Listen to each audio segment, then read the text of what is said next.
Hey guys, tonight we're delving into the forgotten world of medieval peasants and their extraordinary battle against winter's icy grip.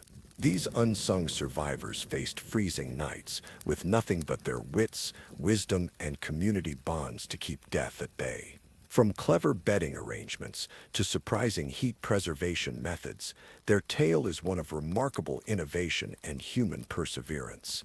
Before we begin our journey through history's coldest chambers, if you enjoy these nighttime stories, please take a moment to like this video and subscribe to join our growing community of history lovers. I'd also love to know where you're watching from and what time it is in your corner of the world. It's always wonderful to see our global family connecting through these stories. Now go ahead and dim those lights, perhaps turn on a gentle fan for that soothing background noise, and settle in as we drift back together to a time when surviving until morning was never guaranteed.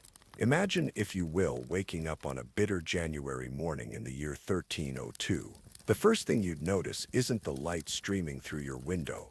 There is no window. It's the bone-deep cold that greets you, a cold that seems to have settled into the very marrow of your existence. The air inside your humble dwelling is nearly as frigid as the air outside, your breath forming small clouds with each exhale. This isn't just discomfort, this is the daily reality of survival. For the medieval peasant, winter wasn't merely a season to endure, it was a formidable enemy that claimed countless lives each year. Unlike us, with our thermostats, insulated homes, and warm clothing, medieval peasants faced the coldest nights with remarkably limited resources. And yet they survived, generation after generation, developing ingenuity and wisdom that allowed human communities to persist through Europe's darkest, coldest centuries. Tonight we'll explore how these resilient people fought against freezing temperatures, how they structured their homes, their days, and even their communities to preserve the most precious resource of all during winter heat.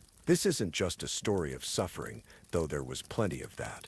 It's a testament to human adaptability and the remarkable ways people have always found to survive against seemingly impossible odds. The medieval peasant's home bore little resemblance to our modern concept of shelter. Typically a single-room structure with walls made of wattle and daub, essentially woven sticks packed with mud, clay, and sometimes animal dung, these humble dwellings offered minimal protection against winter's bite. The roof, thatched with straw or reeds, provided some insulation but was far from airtight. Gaps in the walls and roof allowed bitter drafts to circulate freely. What might surprise you is that this wasn't entirely accidental. While today we seal our homes tightly against the elements, medieval homes needed some ventilation, a necessary evil to prevent smoke inhalation.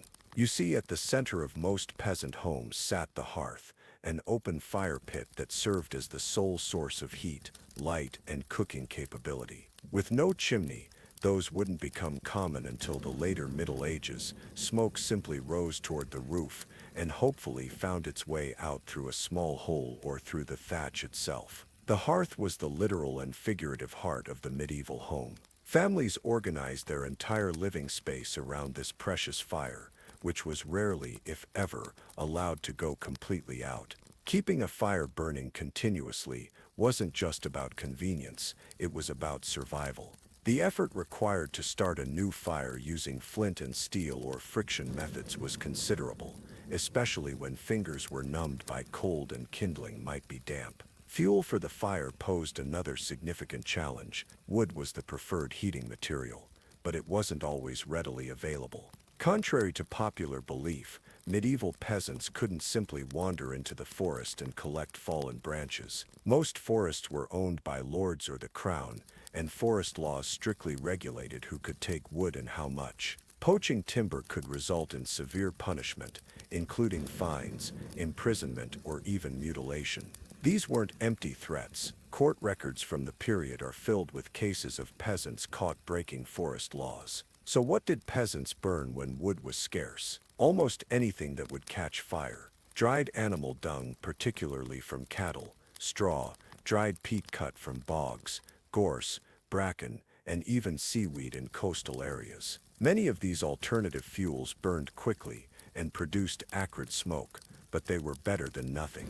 Families would spend much of autumn collecting and drying these materials, knowing their lives might depend on having sufficient fuel reserves. In the bitter cold of January, when the north wind howls like a demon, a prudent man has his fuel stored and dried by Michaelmas, reads one medieval English proverb, referring to the feast day on September 29th. This wisdom wasn't just folksy advice, it was a matter of life and death. But even with a fire burning, the single-room home would never reach what we would consider a comfortable temperature. Heat dissipated quickly through drafty walls and the open roof. Instead of trying to heat the entire space, medieval peasants focused on heating themselves directly.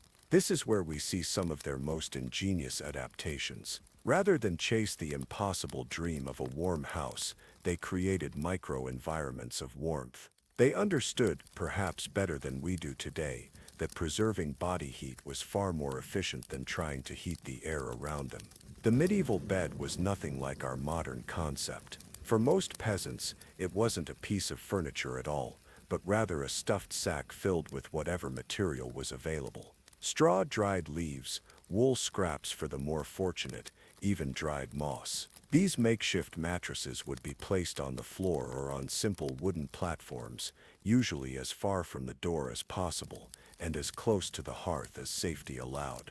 But here's where it gets interesting. Medieval peasants didn't sleep alone if they could help it.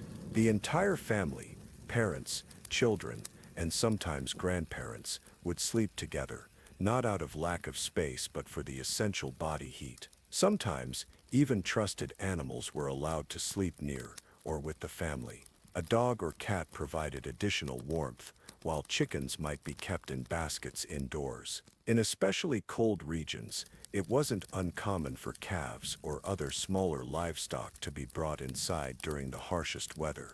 This communal sleeping arrangement wasn't just a practical measure against the cold, it shaped the very concept of privacy in medieval times. The idea of having one's own bedroom or sleeping space would have seemed not just unnecessary but dangerously wasteful of precious body heat. Privacy, as we understand it today, was largely a luxury unknown to the medieval peasant.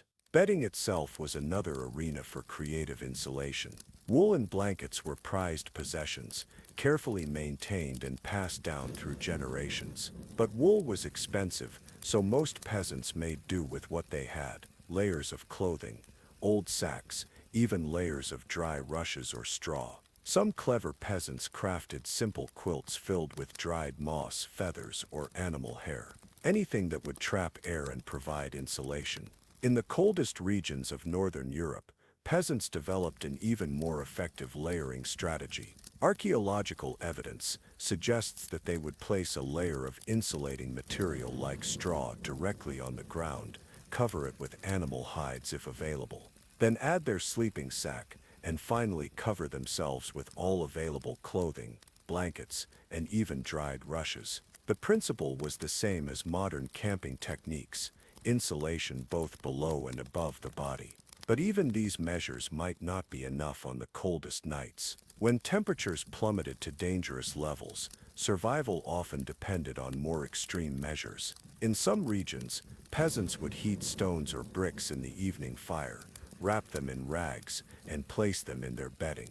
These primitive hot water bottles would release heat slowly throughout the night. Clay pots filled with hot embers served a similar purpose, though they carried the obvious risk of fire, a risk many were willing to take when the alternative was freezing. For those living in regions with particularly harsh winters, like Scandinavia or the Alpine regions, sleeping arrangements became even more sophisticated. Archaeological finds show evidence of sleeping platforms built directly above or adjacent to the hearth, with the smoke hole positioned to draw the heated air past the sleeping area before it exited the dwelling. This created a primitive form of radiant heating, using principles not unlike the Korean ondol or the Roman hypocaust systems. The battle against the cold extended beyond bedtime, of course. Medieval peasants had to navigate their entire day with freezing temperatures as a constant companion. Their clothing, while often derided as simple or crude by modern standards, was actually quite sophisticated in its approach to insulation.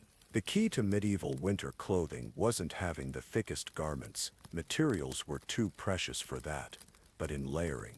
Peasants typically wore multiple thin layers rather than single thick ones. The base layer might be a simple linen shift or tunic, which absorbed sweat. Yes, people still sweated in winter, especially while working. Over this came woolen garments, often as many as the person owned. Wool was the miracle fabric of medieval times. Even when damp, wool continues to insulate, a critical property in the often wet winters of Europe. Wool contains lanolin, a natural oil that provides some water resistance, and the crimped structure of wool fibers creates small air pockets that trap body heat. A well-woven woolen cloak could serve almost like a portable microclimate for its wearer. But wool was expensive, so peasants had to be resourceful. Many supplemented their woolen garments with layers of linen, which provided less insulation but was more affordable. The poorest might use sackcloth or even dried rushes woven or stuffed into their clothing for additional warmth.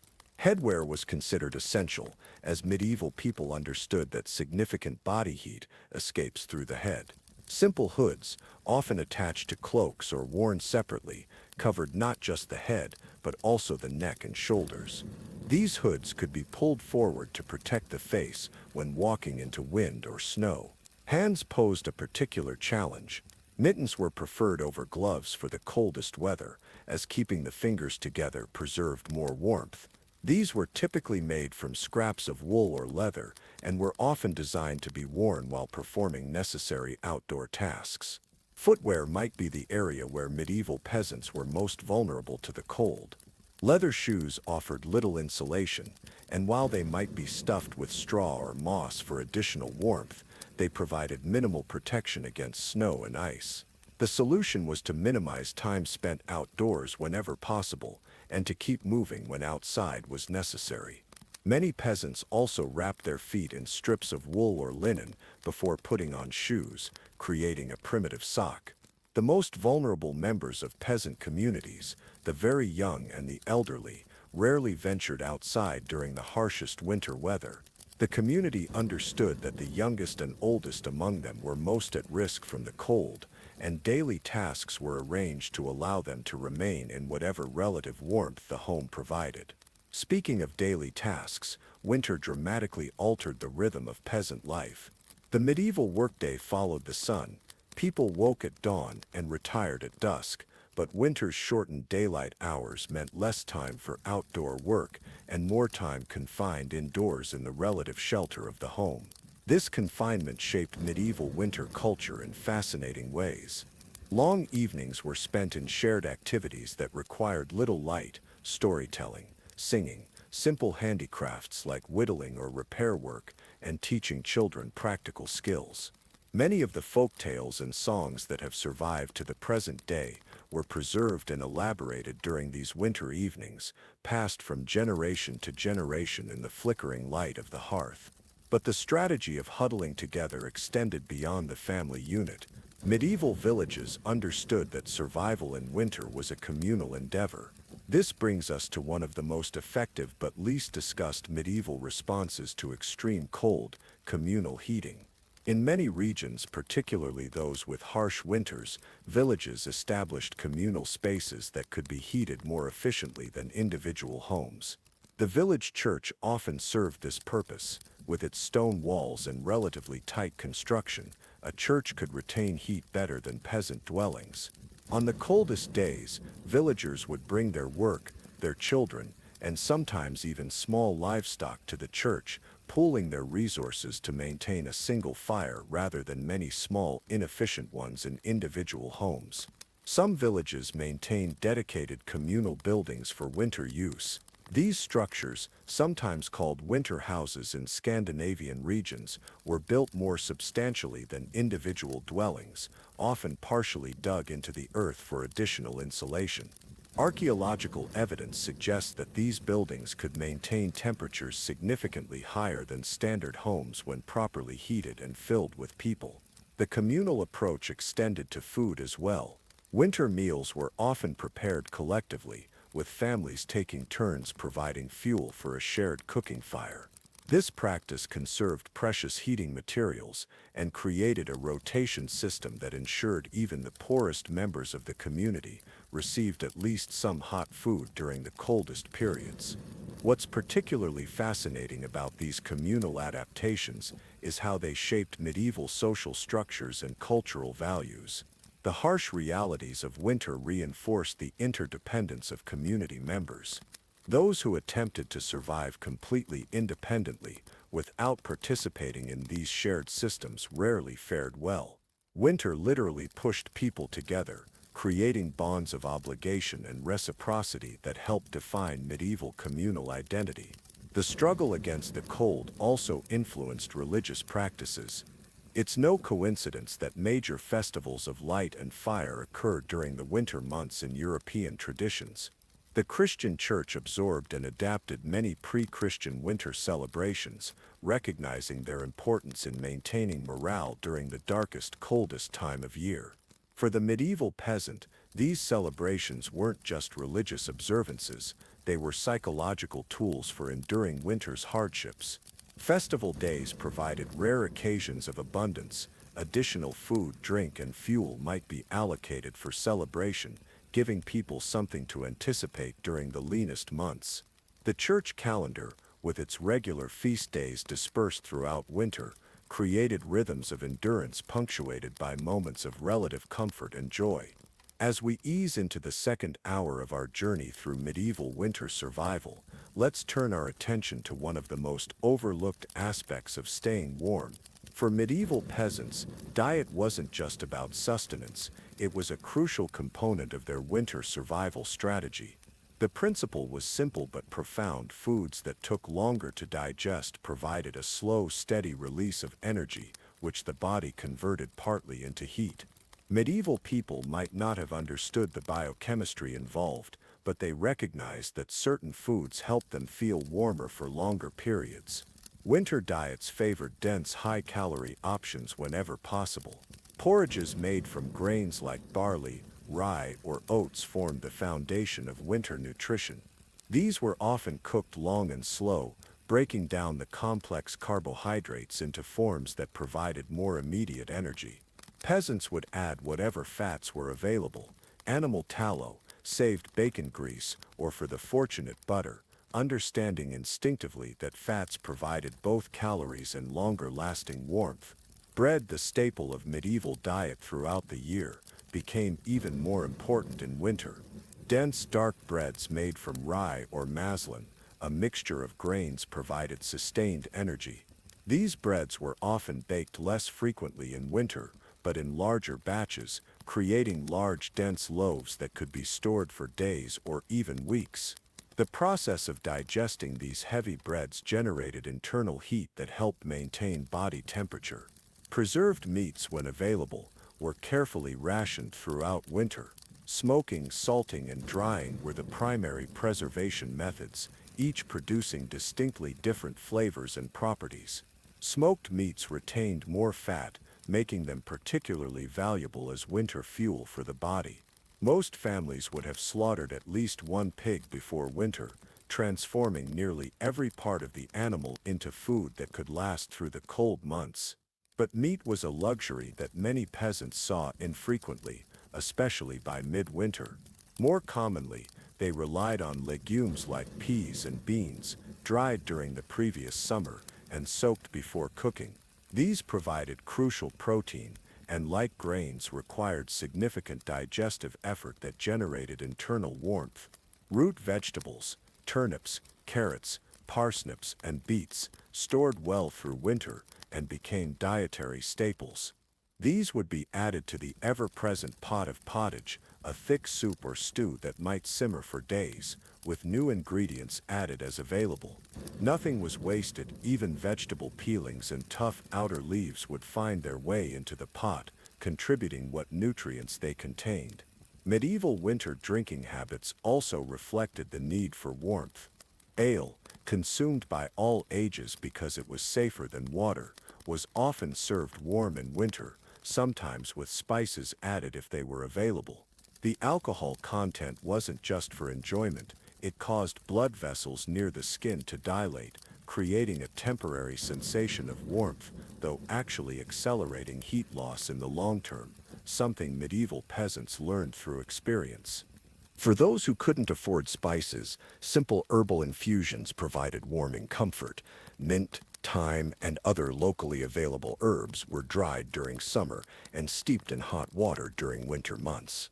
These weren't just pleasant drinks. Many of these herbs have mild circulatory effects that genuinely helped maintain body warmth. Timing of meals adapted to winter conditions as well. The largest meal would typically be consumed in the late afternoon, allowing the lengthy digestive process to generate heat through the coldest hours of early night. Some families practiced a form of intermittent fasting, eating fewer but larger meals to concentrate digestive activity during critical periods.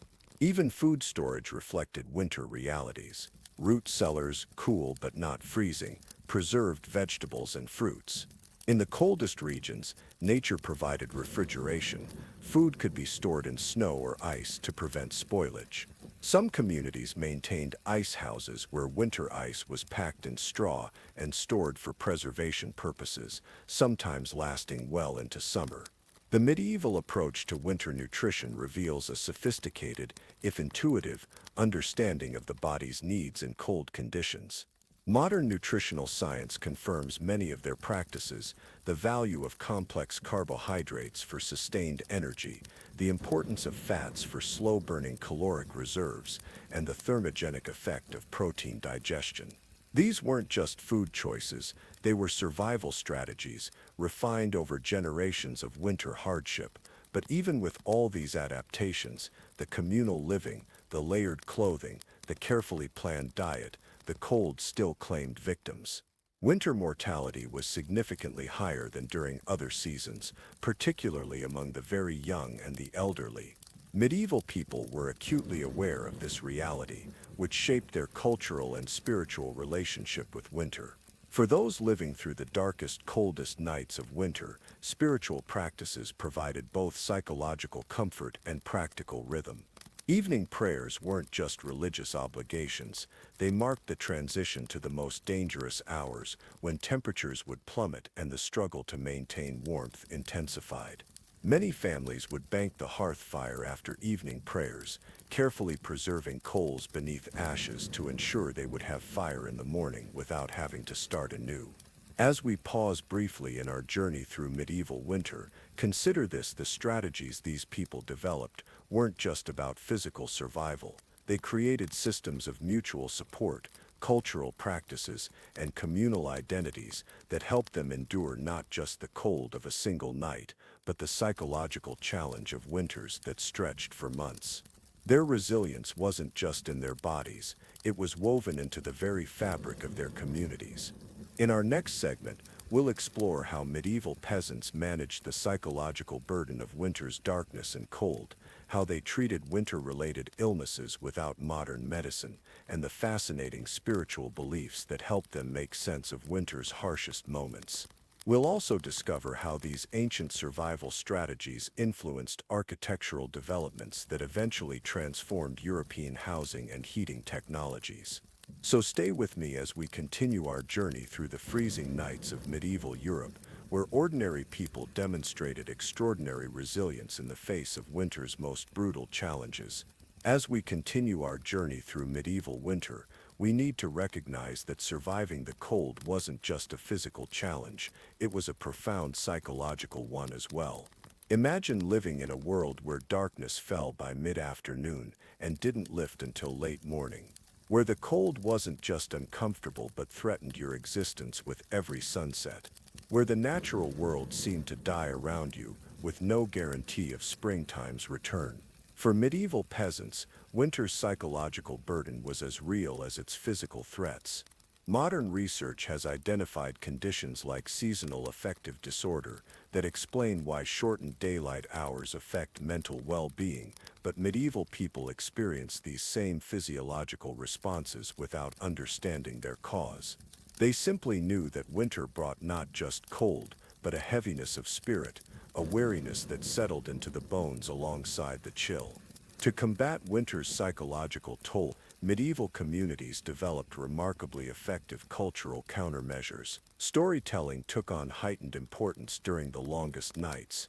With limited light available, perhaps just the glow from the hearth or the flicker of a precious tallow candle, families would gather close, sharing tales passed down through generations. These weren't just entertainment, they were vessels of community wisdom, reminders of previous winters survived, and subtle lessons in the values that kept communities intact through hardship. Many of the fairy tales we know today have roots in these winter storytelling traditions. It's no coincidence that so many European folk stories feature themes of endurance through darkness, of light eventually returning, of patient suffering rewarded. These narratives served as psychological tools, creating frameworks of meaning that help people endure the seemingly endless dark and cold. Music and simple games also took on greater significance during winter evenings. Songs with repetitive communal elements brought people physically closer together, sharing breath and body heat, while also creating psychological warmth through social connection. Game playing, while limited by poor light conditions, typically involved memory challenges or word games that required no equipment, helping to pass the long hours while keeping minds active. The church, recognizing winter's psychological challenges, strategically placed celebrations throughout the season. While Christmas is the most famous, numerous saints' days and minor religious observances created landmarks in time, preventing winter from feeling like an undifferentiated expanse of suffering. These celebrations, with their associated rituals, feasts however modest, and community gatherings, provided crucial psychological scaffolding through the darkest months. One of the most important psychological adaptations was the adjustment of expectations. Medieval peasants didn't expect winter to be comfortable by modern standards. Their benchmark for success wasn't warmth as we understand it, but simply survival. This mental framework, where discomfort was normalized and endurance was valued over comfort, helped make the seasonal hardship more bearable. This isn't to romanticize suffering or suggest that medieval people somehow felt the cold less acutely than we would. They certainly suffered, and the historical record is clear about winter's deadly toll.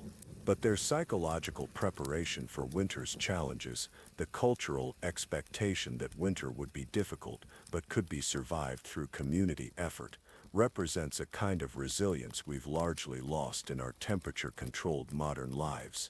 Physical suffering could not be fully avoided, of course. Winter brought with it a host of health problems that threatened survival as surely as the cold itself. Frostbite and hypothermia were constant dangers during the coldest months, and without modern medical understanding, treatment was based on observation and traditional practices passed down through generations. For frostbite, medieval treatments were surprisingly sophisticated despite lacking scientific explanation. Affected extremities would be warmed gradually rather than rapidly, a practice modern medicine confirms is correct.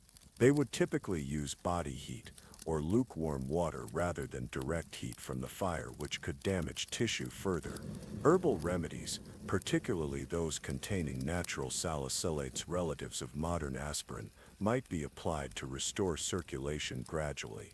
Hypothermia, when the entire body's temperature drops dangerously low, was less well understood but recognized through its symptoms: confusion, drowsiness, and eventually unconsciousness. The treatment was simple but effective: remove wet clothing, provide dry garments, share body heat from multiple people, and if available, offer warm, never hot drinks. These same principles guide modern wilderness first aid for hypothermia. Chilblains, painful inflammation in extremities caused by poor circulation in cold conditions, were so common they were considered an inevitable part of winter. Treatments included gentle massage with animal fats, herbal poultices, and where available, soaking in warm water infused with mustard seeds to stimulate circulation. Respiratory illnesses flourished in winter's confined living conditions. With multiple people sharing limited space, often filled with smoke from the hearth and poorly ventilated, coughs and lung infections spread rapidly. Medieval remedies for these conditions included herbal preparations made from locally available plants. Thyme, horehound, and wild garlic were commonly used to treat coughs and congestion. One interesting archaeological discovery from medieval middens refuse heaps is the prevalence of certain medicinal plant remains during winter months.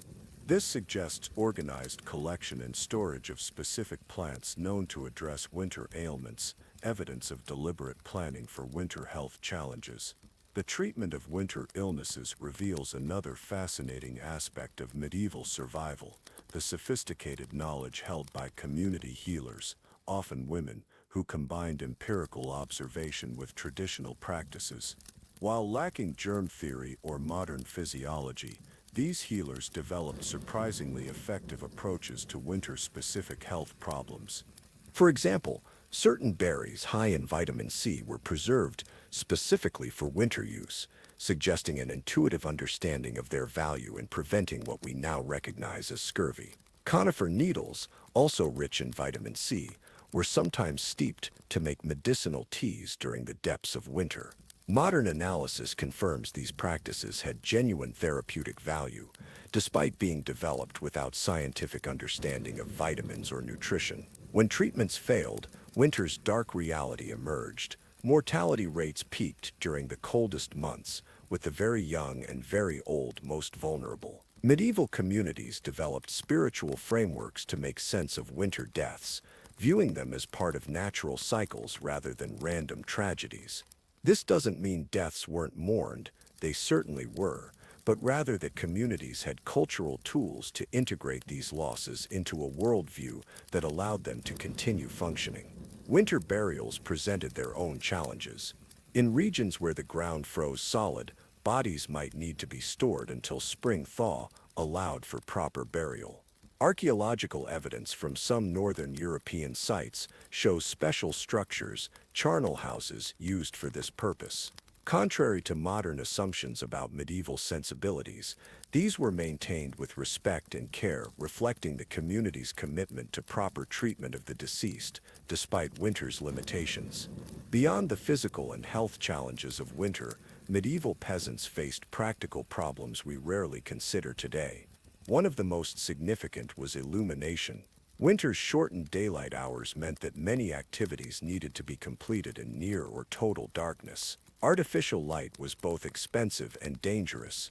Rushlights, made by soaking the pithy center of rushes in animal fat, provided minimal illumination at low cost, but burned quickly and required constant attention.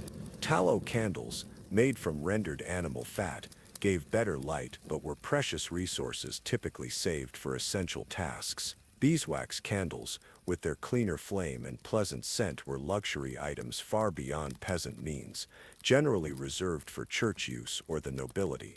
Most evening activities therefore took place by hearth light alone, which meant positioning all essential work within the small illuminated area near the fire. This limited circle of light became the center of family and sometimes community life during winter evenings, creating intimate spaces for conversation, instruction, and shared work. The challenge of winter darkness shaped the rhythm of medieval life in profound ways. Work requiring visual acuity, especially detailed textile work like spinning, weaving, or embroidery, had to be completed during daylight hours. Women often positioned their looms or spinning wheels near whatever window the home might have, making the most of limited natural light. As winter progressed, management of resources became increasingly critical. Food stores needed careful rationing to last until spring brought relief. The most successful families maintained detailed mental inventories of their provisions, calculating precisely how to stretch supplies through the lean months. February and March were typically the most dangerous periods, what some medieval sources called the hungry time. Harvest stores had dwindled, new growth hadn't yet begun, and weakness from months of cold and limited nutrition left people vulnerable to disease. It was during these late winter weeks that community bonds faced their greatest test, as sharing remaining resources could mean the difference between collective survival and individual deaths. Water, something we take for granted, presented another winter challenge. Frozen streams and wells required additional labor to break through ice. Carrying water in freezing conditions was not just uncomfortable but dangerous. Wet clothing in winter could lead to rapid heat loss and hypothermia. Many communities assigned this essential task to groups rather than individuals, both for safety and to distribute the burden. Livestock care added another layer of complexity to winter survival. Animals needed water and fodder daily, requiring trips to barns or pens regardless of weather conditions. Most peasant families kept at least some animals, perhaps a cow, some sheep, a few chickens, and their survival was intimately linked to the family's own prospects. A cow that died in February might mean not just the loss of future milk, but the difference between plowing a field in spring or having no crop at all. Medieval agricultural manuals and folklore are filled with guidance for winter animal care, emphasizing the importance of proper feeding schedules and shelter. Archaeological evidence from medieval barns shows that considerable effort went into creating relatively warm spaces for valued animals, sometimes with more substantial construction than human dwellings. This wasn't sentimentality, it was practical recognition of livestock's essential role in survival. For those living near forests, winter brought unique opportunities alongside its challenges. Hunting was easier when animal tracks could be followed in snow. Game was often leaner but still provided precious protein. Fishing through ice, while dangerous, could yield substantial food when other sources were depleted. These activities required specialized knowledge and tools, another example of how medieval communities maintained diverse skills that collectively improved survival chances. The medieval relationship with winter wasn't solely adversarial. There were genuine advantages to the cold season that communities recognized and leveraged. Winter killed many pests and pathogens, reducing disease in both humans and crops. Frozen ground allowed easier transportation of heavy goods on sleds, making it the preferred time for moving building materials or redistributing resources between communities. Certain preservation activities, like smoking meat, were easier in cold, dry conditions. Winter also provided enforced rest from the otherwise constant labor of agricultural life. While never truly idle, there were always repairs to make, tools to maintain, and household tasks to complete. Winter offered a different rhythm, with more time for skill transmission between generations, for creative expression, and for community bonding. This seasonal pause held spiritual significance as well. Many medieval religious traditions viewed winter as a time of reflection and preparation, a necessary period of dormancy before renewal. Rather than seeing winter solely as a time of death, medieval spiritual frameworks incorporated it into larger cycles of rebirth and growth. This perspective provided psychological resilience, helping people maintain hope even in the darkest, coldest periods. The architecture of medieval peasant dwellings, while seemingly primitive, actually represented generations of refined adaptation to winter conditions. Regional variations reveal how different communities solved the same fundamental problem, maintaining survivable temperatures, using locally available materials and techniques suited to their specific climate challenges. In regions with particularly harsh winters, like Scandinavia or the Baltic, houses were often partially sunken into the ground, using Earth's insulating properties to maintain more stable temperatures. Archaeological excavations have revealed that these semi-subterranean dwellings could maintain internal temperatures significantly above the outdoor environment, even with minimal heating. The famous Viking longhouses of northern Europe exemplify sophisticated cold weather design. Their elongated shape minimized surface area relative to volume, reducing heat loss. Central hearths provided heat throughout the structure, while strategically placed roof vents managed smoke while minimizing heat escape. Benches along the walls, used for sitting during the day, became sleeping platforms at night, keeping people above the coldest air that settled near the floor. In woodland regions of Central Europe, log construction became the preferred building method, using the natural insulating properties of wood. Gaps between logs would be packed with moss, clay, or animal hair to reduce drafts. Roofs had steep pitches to shed snow, which actually provided additional insulation when accumulated. Some buildings featured double wall construction with insulating material between the walls, a primitive form of the same principle used in modern insulated homes. Where stone was the primary building material, as in parts of the British Isles and mountainous regions, walls would be built extraordinarily thick, sometimes up to 3 feet, creating significant thermal mass that moderated temperature swings. Once warmed, a process that might take days of continuous heating, these stone structures retained heat relatively well, especially when combined with strategically placed fabrics to reduce drafts.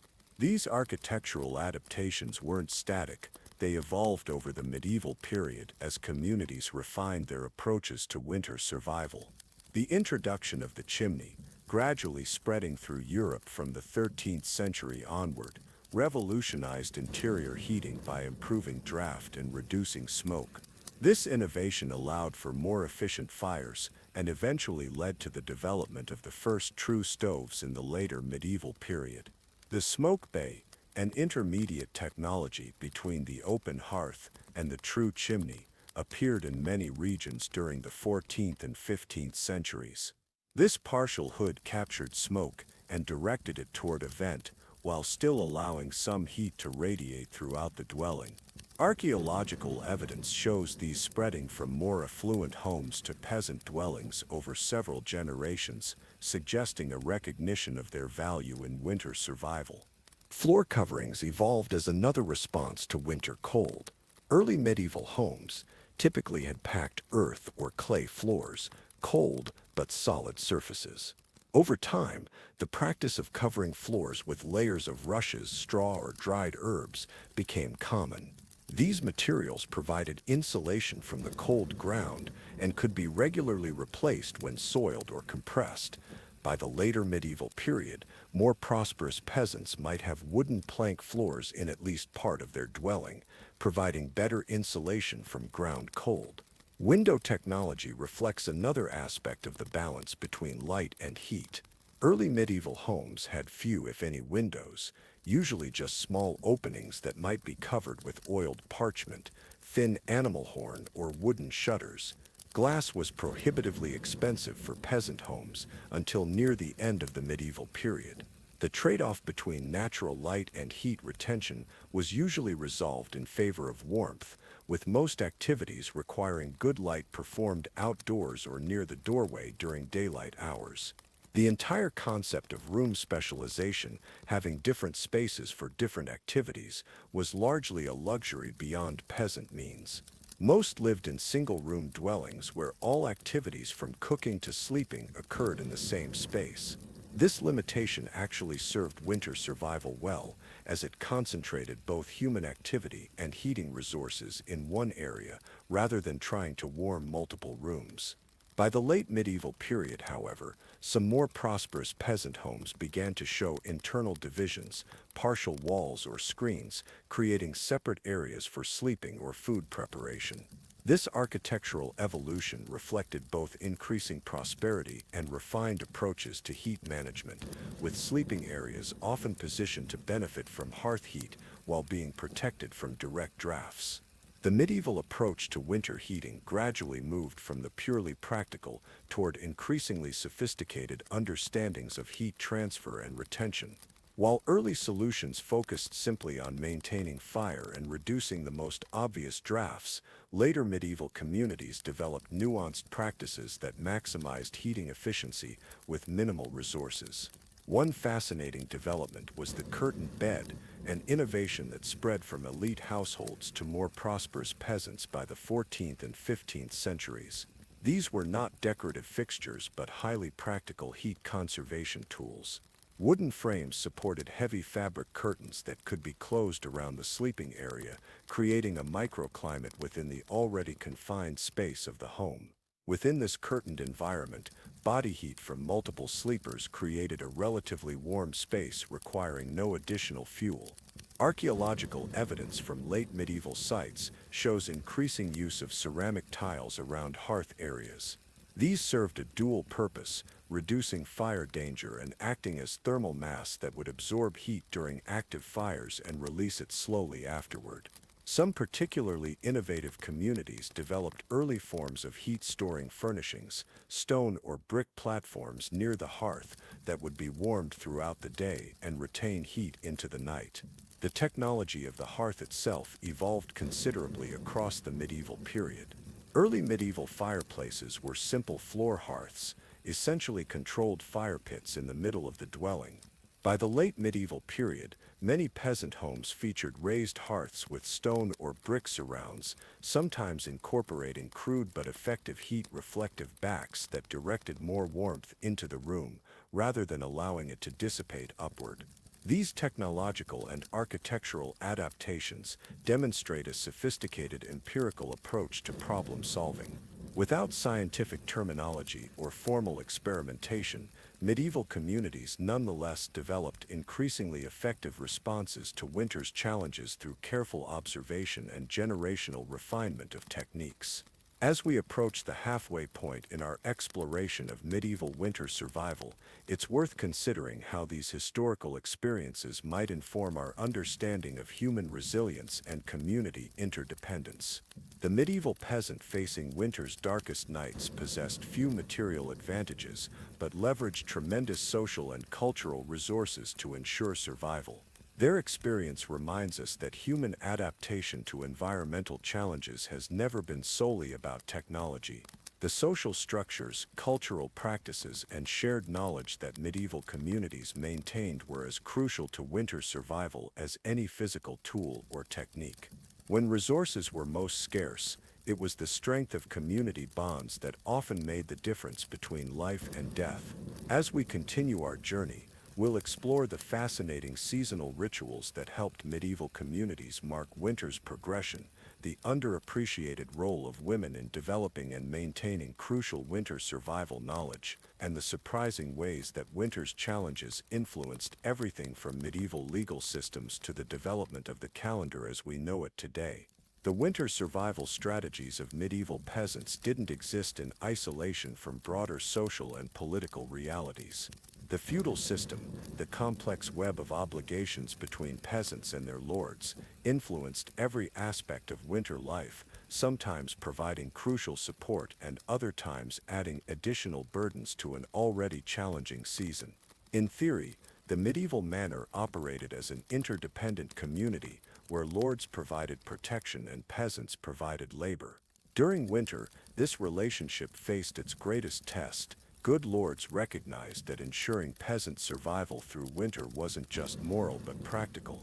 Dead tenants couldn't work fields or pay taxes when spring arrived. Many manorial customs included specific provisions for winter support. Court records show that some estates maintained emergency grain reserves that could be distributed during late winter famines.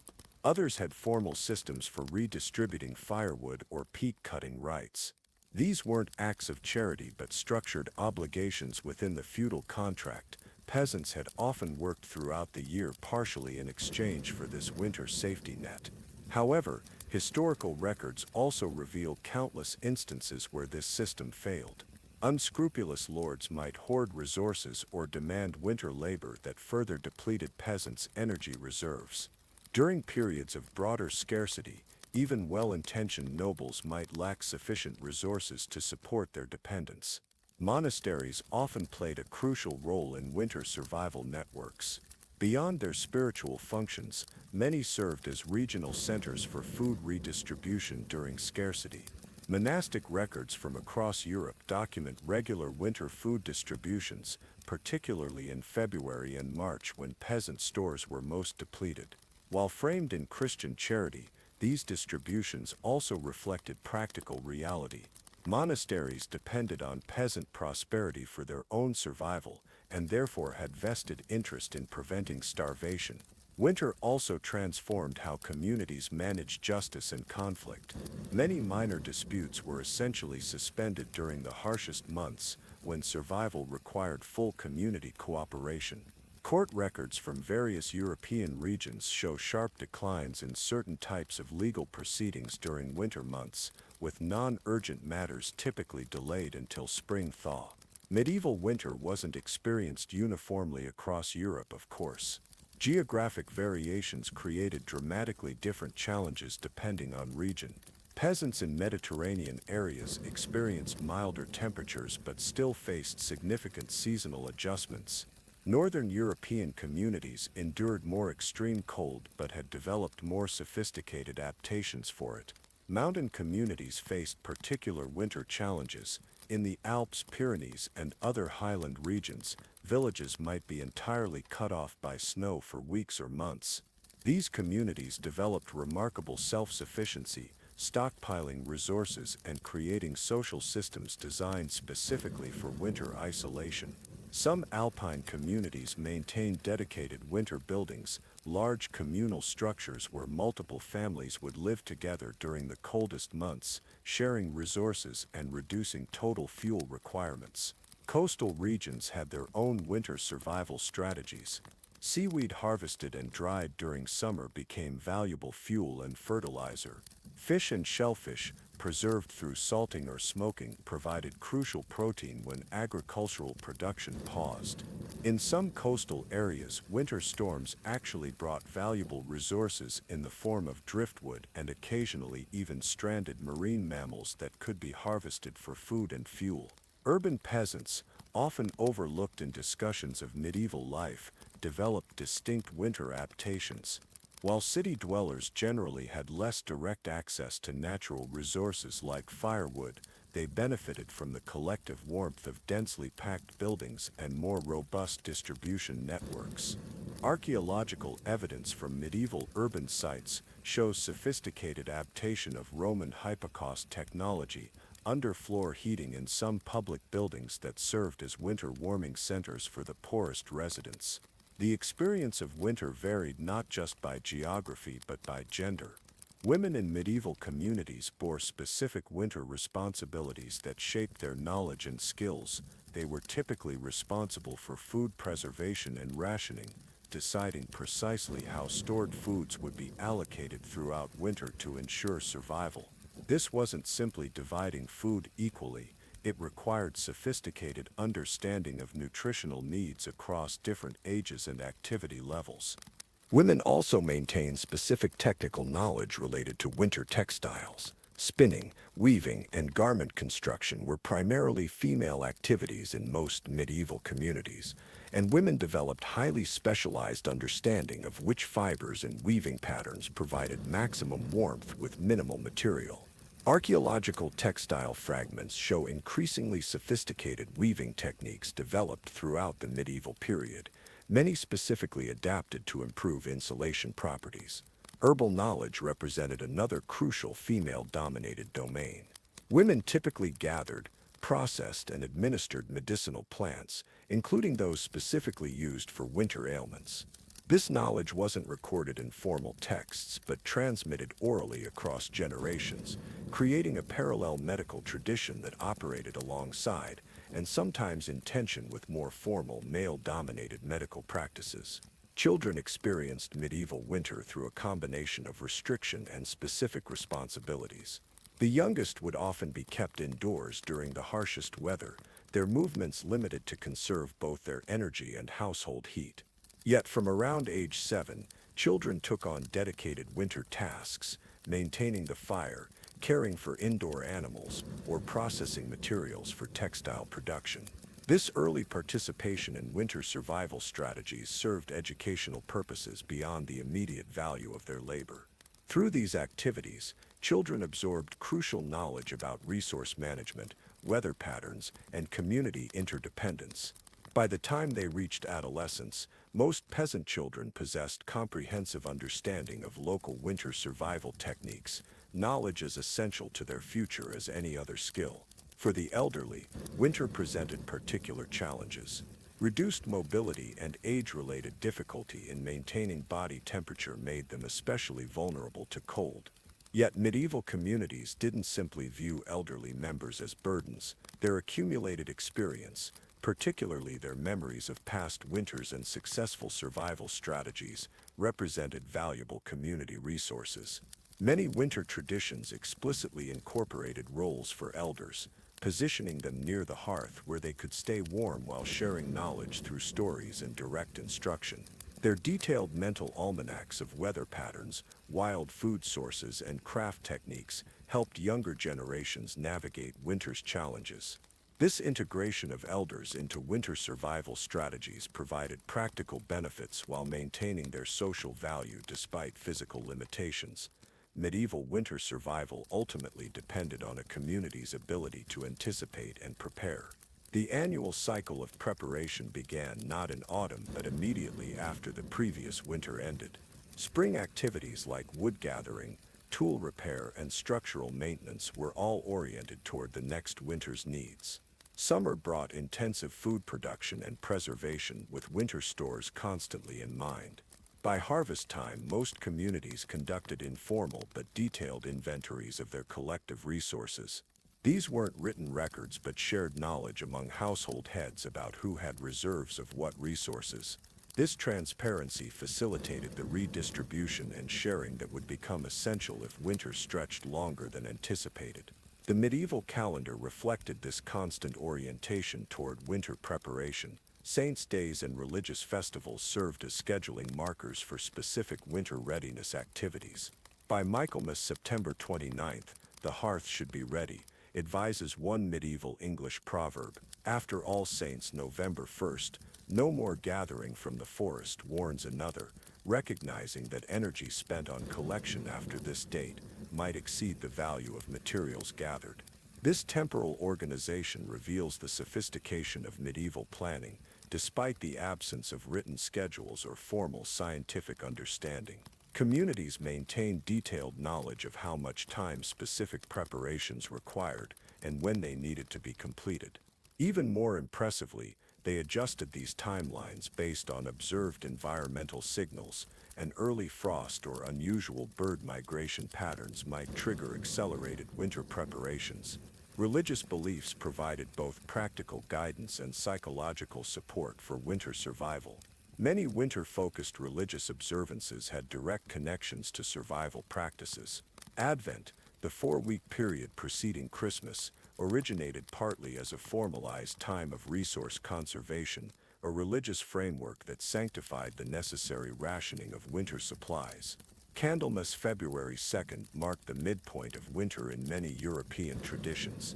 Its religious observations included blessing the candles that would provide light through the remaining dark weeks, a ritual that combined practical preparation with spiritual meaning. Similarly, St. Blaise's Day February 3rd included throat blessings believed to provide protection against winter respiratory ailments, reflecting both spiritual and practical concerns. These religious observances weren't separate from survival strategies but integral to them, creating community cohesion and psychological resilience while simultaneously organizing practical activities. When a priest blessed seeds saved for spring planting or led prayers for healing during winter illness outbreaks, he was participating in a system that fused spiritual and material responses to winter's challenges. The medieval approach to winter revealed a society that, despite material limitations, possessed remarkable adaptability and resilience. Without centralized planning or scientific understanding, communities developed sophisticated, locally adapted strategies for surviving conditions that would challenge even modern technology. Their success depended not on any single technique or technology, but on the integration of physical adaptations, social cooperation, knowledge preservation, and psychological frameworks that collectively addressed winter's multifaceted challenges. As our exploration of medieval winter survival continues in the next segment, we'll examine the fascinating transition between late winter and early spring, perhaps the most dangerous period of the year, and discover how communities navigated this precarious time when stored resources reached their lowest point just as the first renewed growth offered promise but not yet sustenance. We'll also look at how winter survival strategies evolved over the centuries, eventually leading to technological innovations that would transform European society. For now, as we pause in our journey, Consider the medieval peasant huddled near the hearth on a January night. The wind howls outside, finding every gap in thatched roof and wattle walls. Inside, the family crowds close together, sharing stories, body heat, and perhaps a thin broth made from carefully rationed stores. They're cold by our standards, hungry by any measure, and facing weeks more of winter's grip. Yet they endure, not just as passive victims of circumstance but as active participants in a generations-old tradition of resilience, a community of people who have learned to face winter's darkest nights together and find their way through to spring's distant promise. As winter began its slow retreat, medieval communities faced what many historical records identify as the year's most perilous period, the hunger months of late winter and early spring. This transitional time, typically spanning from February through early April, represented a dangerous convergence of depleted resources, weakened bodies, and tantalizingly close but not yet available new growth. By February, most families had consumed the majority of their stored provisions. Grain bins held only the dregs, meat preserved from autumn slaughter had largely been consumed, and vegetable stores had dwindled to wrinkled roots and sprouting onions. Yet the land remained dormant, offering little immediate relief. Even as days lengthened and temperatures occasionally moderated, the first edible spring growth remained weeks away. Historical records from across medieval Europe document this annual period of scarcity through various names: the starving time, the thin months, or simply the hunger. Manor court records show increased deaths during this period, particularly among the elderly and very young. Monastic chronicles detail expanded food distribution efforts, recognizing the acute vulnerability of surrounding communities. This late winter scarcity created a brutal form of natural selection, with those weakened by months of cold and inadequate nutrition most likely to succumb to disease or starvation just as spring approached. Archaeological evidence from medieval cemeteries confirms this pattern, showing distinct clusters of burials typically dating to late winter and early spring months. But medieval communities didn't face this challenge passively. They developed specific strategies for navigating this treacherous seasonal gap. One of the most important was the careful preservation of hunger foods, emergency provisions explicitly saved for this critical period. These weren't merely leftovers from regular stores but deliberately set-aside resources, often hidden even from family members to prevent earlier consumption. These hunger foods were typically items with long shelf life and concentrated nutrition: dried peas and beans, smoked fish or meat, specially preserved cheese, and nuts collected during autumn. Some communities maintained communal emergency stores, administered by village elders or church officials, that would be distributed only when individual family reserves had been exhausted. The cultural significance of these hunger foods appears in medieval folklore, where stories often feature hidden caches of food that save families during late winter desperation. These weren't just practical provisions but psychological safeguards. Knowing that emergency supplies existed provided crucial hope during the leanest weeks. Medieval communities also developed sophisticated knowledge of emergency wild foods available during this transitional period, often before conventional crops showed any growth. They harvested early spring plants like nettles, dandelion greens, and chickweed, plants now considered weeds but which provided crucial vitamins after months of limited fresh food. Some communities systematically cultivated these early emerging plants near their dwellings, creating what researchers now recognize as deliberate hunger gardens, areas specifically managed to maximize early spring production of edible wild plants. Archaeological excavations have found evidence of these areas, typically placed on south-facing slopes to take advantage of earlier soil warming. Early spring birch and maple sap provided another crucial resource. While full maple syrup production was primarily a North American development, European communities tapped similar trees for their mildly sweet, nutrient-rich sap during late winter. This liquid contained minerals and simple sugars that provided both hydration and quick energy during a period when bodies were most depleted. Bark consumption, while rarely mentioned in official historical records, appears regularly in evidence from archaeological sites dating to the late winter months. The inner bark cambium layer of certain trees, particularly pine, birch, and elm, becomes more nutritious and palatable during early spring, as the trees begin moving nutrients from roots to branches. Medieval communities knew which trees offered edible inner bark and when to harvest it, knowledge that literally saved lives during the hungriest periods. For coastal communities, the late winter often coincided with certain fish migrations and shellfish availability. Historical records from coastal regions show intensive fishing efforts during February and March, with communities mobilizing substantial labor for these activities despite the often harsh weather conditions. The protein and fat obtained proved worth the effort, providing critical nutrition when other sources were exhausted. Perhaps the most poignant evidence of late winter desperation comes from archaeological analysis of cooking refuse. During normal times, medieval communities typically discarded certain animal parts, hooves, heads, and other low-meat portions. However, middens dating to late winter months show evidence of these normally discarded parts being intensively processed, boiled repeatedly to extract every possible nutrient. This desperation processing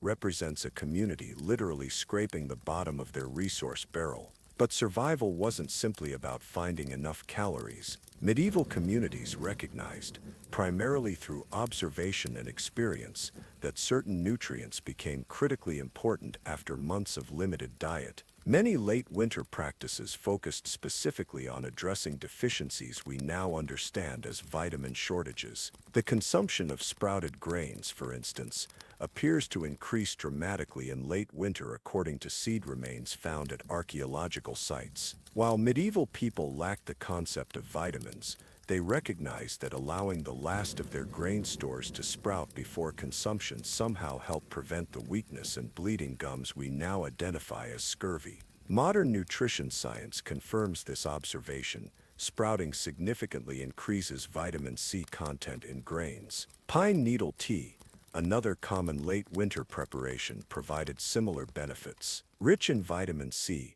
these teas helped ward off scurvy when other fresh foods were unavailable. The timing was critical. New pine growth in late winter contained significantly higher vitamin concentrations than older needles, and medieval communities carefully harvested this new growth. The medicinal use of certain lichens also intensified during this period. Species like Usnea were harvested and prepared as treatments for the respiratory infections that flourished in the closed environment of winter dwellings. Modern research has confirmed the antibiotic properties of these lichens, suggesting this traditional practice had genuine medical efficacy. As valuable as these strategies were, they couldn't entirely eliminate the dangers of the hunger months. Medieval communities recognized that surviving this period required modifications to daily activity and energy expenditure. Work patterns shifted to conserve strength, with non-essential tasks postponed when possible. Communal labor arrangements ensured that the strongest individuals handled physically demanding jobs, while those weakened by months of winter could contribute through less strenuous activities. Sleep patterns changed as well. Historical accounts suggest that many communities practiced a form of semi-hibernation during the leanest periods, with people sleeping longer hours to conserve energy and reduce caloric needs. This wasn't mere laziness, but a deliberate survival strategy, recognition that inactive bodies require fewer resources to maintain. For those with sufficient strength, late winter became a time of intensive preparation for spring planting. Tools required repair, seed stocks needed sorting, and fields demanded attention as soon as the ground thawed enough for working. These activities required careful energy management, using precious caloric reserves for tasks essential to future food production, while minimizing expenditure on less critical efforts. The psychological dimensions of this period were as challenging as the physical ones. After months of darkness and cold, with food reserves dwindling and bodies weakened, despair posed a real threat to survival. Medieval communities developed specific cultural practices to maintain hope during these final weeks of scarcity. Religious observances played a crucial role in this psychological support system. The Christian liturgical calendar positioned Lent, a period of deliberate fasting and sacrifice during late winter and early spring. While this timing aligned with Christian theology, it also served a practical purpose. By framing food limitation as spiritual discipline rather than mere deprivation, communities transformed scarcity into meaningful practice. What might otherwise have been experienced as failure to provide became instead a shared spiritual journey. This reframing appears repeatedly in medieval sermons and religious writings from this period. Priests explicitly connected the physical hunger of late winter with spiritual themes of endurance, patience, and eventual reward. These weren't just religious platitudes but sophisticated psychological tools that helped communities maintain cohesion and purpose during their most vulnerable time. Secular traditions complemented these religious frameworks. Many late winter festivals featured symbolic victories over winter itself, burning effigies representing the cold season or performing ritualized battles between winter and spring.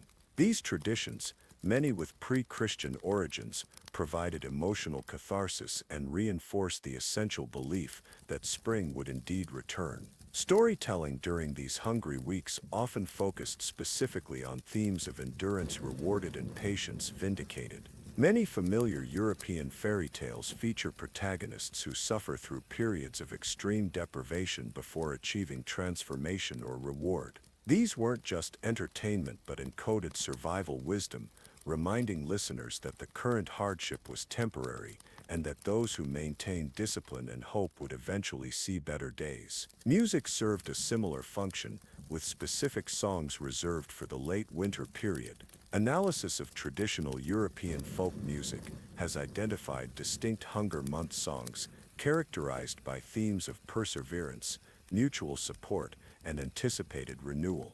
These weren't just aesthetic expressions but community tools for maintaining morale during the year's most challenging phase. The social fabric of medieval communities faced its greatest test during these hunger months. When resources reached their lowest point, decisions about distribution could become matters of life and death. Historical records contain evidence of both remarkable generosity and desperate conflict during these periods. Manor court records document cases where families with remaining resources were required to share with those whose supplies had been exhausted.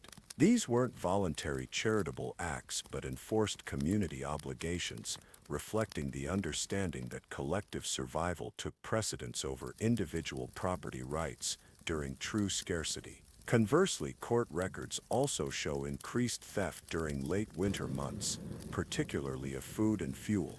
The punishment for such crimes often varied seasonally, with more lenient sentences applied during the hunger months, a tacit recognition of the desperation driving such actions. Most fascinating are the documented cases of communities making explicit collective decisions about resource allocation during extreme scarcity. Village councils might determine that remaining communal grain supplies would be reserved exclusively for children and pregnant or nursing women, or that working-age males required priority feeding to ensure spring planting could proceed. These weren't arbitrary choices but carefully considered decisions about preserving the community's future viability, even at the cost of immediate suffering for some members. For the medieval peasant, navigating the hunger months required a combination of physical resilience, psychological fortitude, and community support. Those who survived emerged into spring profoundly depleted but also carrying the embodied knowledge that they could endure winter's worst challenges and live to see renewal.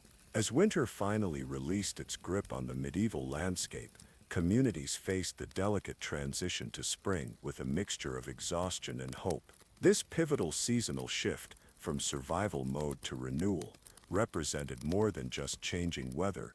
It marked a crucial psychological and physical reorientation after months of darkness and scarcity.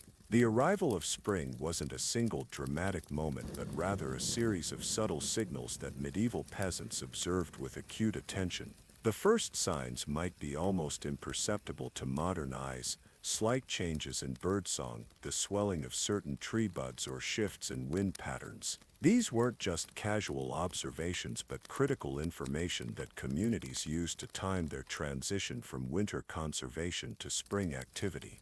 Medieval agricultural calendars and folklore preserved detailed phenological knowledge, understanding of the sequence and timing of natural events. A 13th century English farming manual advises watching for the first flowering of blackthorn as the signal to begin preparing plows, while noting that swallow arrivals indicated the right moment for initial field work.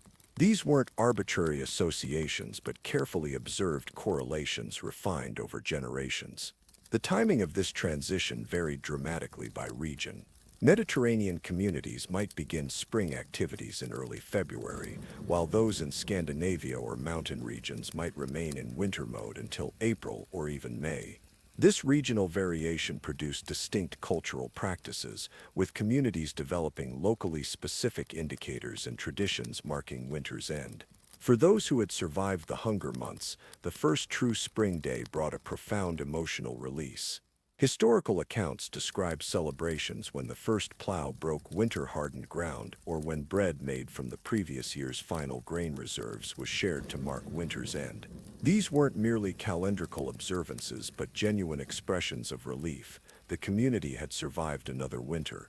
Yet this transitional period carried its own dangers. Bodies weakened by months of cold and limited nutrition were vulnerable to illness just as activity demands increased. Historical records show distinctive patterns of late winter disease that modern medicine identifies as likely resulting from specific nutritional deficiencies combined with the stress of increased labor. Medical texts from the period describe treatments specifically for spring sickness, conditions including weakness, joint pain, and skin eruptions that likely represented both vitamin deficiencies and the body's reaction to resuming full activity after winter's relative inactivity. These conditions were treated with the first available spring plants, many of which, like nettles, dandelions, and chickweed, are indeed rich in the vitamins and minerals that winter diets typically lacked. The transition to spring required careful management of dwindling food stores alongside gradually increasing energy expenditure. Communities developed specific food allocation systems for this period, often reserving the absolute last preserved foods for those engaged in the most energetically demanding spring preparation tasks. Court records document formalized systems where communal resources would be distributed based on labor contribution during early spring work. This period also featured unique agricultural challenges. Seed grain for spring planting had been preserved through winter, often at significant sacrifice. The community had literally gone hungry to preserve these seeds. Eating them in a late winter moment of desperation was unthinkable, as it would mean starvation in the coming year. Some communities developed elaborate safeguards for seed grain, including communal storage and multiple key holders to prevent any single desperate individual from consuming this essential resource. The physical transition from winter's relative inactivity to spring's labor demands required careful management. Historical records and folklore describe specific traditions of gradually increasing work periods, with initial spring tasks deliberately paced to allow weakened bodies to rebuild strength. This wasn't just intuitive kindness but practical recognition that pushing too hard too quickly would result in injury and illness that the community could ill afford. One of the most significant spring transitions involved the movement of livestock. Animals that had been kept in close quarters during winter needed to be returned to pasture, a process that required careful timing. Released too early and limited spring growth might be damaged too late and valuable fodder would be wasted. This transition was typically a communal decision, with village councils determining the precise date when animals could be turned out. The first spring pasturing often involved elaborate rituals. In many regions, the initial release of animals was accompanied by ceremonies that combined practical aspects, checking each animal's condition after winter with spiritual elements, blessings for fertility and protection. These weren't merely superstitious observances but community affirmations of renewal after winter's trials. For medieval women, spring brought specific and essential responsibilities. Women typically managed kitchen gardens, crucial spaces that provided the first fresh food after winter scarcity. These gardens received intense attention in early spring, with specific techniques for warming soil, protecting tender plants from late frosts and maximizing early production. Archaeological evidence shows sophisticated use of microclimates, with south-facing walls, protective stones, and other features that created favorable growing conditions weeks before the broader landscape greened.